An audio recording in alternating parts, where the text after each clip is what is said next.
Hey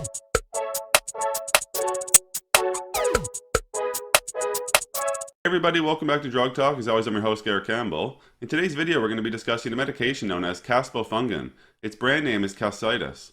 And before I talk about the medication itself, just keep in mind that this channel is for information purposes only and not to be used as a source for recommendations for your personal health care.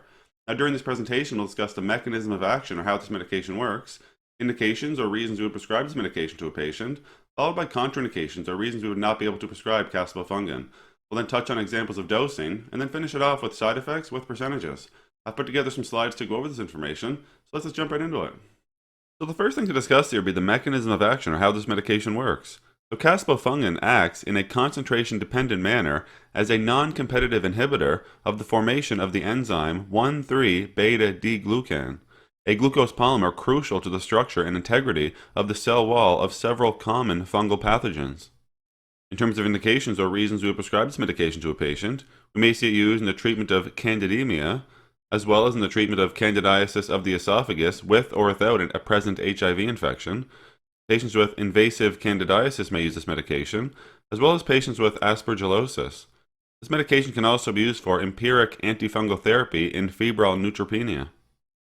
With respect to contraindications or reasons we would not be able to prescribe Caspofungin, well, we just wouldn't give this medication to a patient who had a hypersensitivity to Caspofungin or to any other component of the formulation.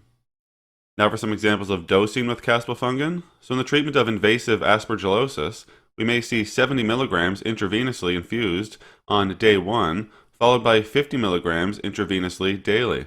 The duration of therapy would typically be 6 to 12 weeks, depending on the disease site, the disease improvement, and the level of immunosuppression. For the treatment of candidiasis of the esophagus with an HIV infection present, we may see 50 milligrams intravenously once daily for 7 to 14 days after symptom resolution, or we may just see it used for 14 to 21 days. As with all medications, there are some side effects or adverse reactions that patients may experience while using Caspofungin, so we'll go over some of those here now. 3 to 20% of patients may experience hypotension, while a rash may occur 4 to 23% of the time. 6 to 26% of patients may experience diarrhea, and an aspartate aminotransferase serum level being raised may happen 2 to 17% of the time. Serum alkaline phosphatase raised 9 to 22% of the time. There can be complication of the infusion 20 to 35% of the time, and 6 to 30% of patients may develop a fever. 9 to 23% of patients may develop shivering.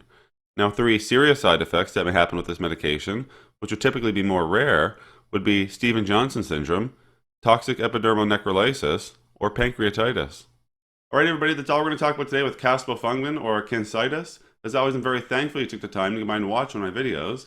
If you found the information valuable and you'd like to help grow this channel, remember you can like the videos, share the videos, or most importantly, subscribe to the YouTube channel. And there's also some links in the description you can check out as well.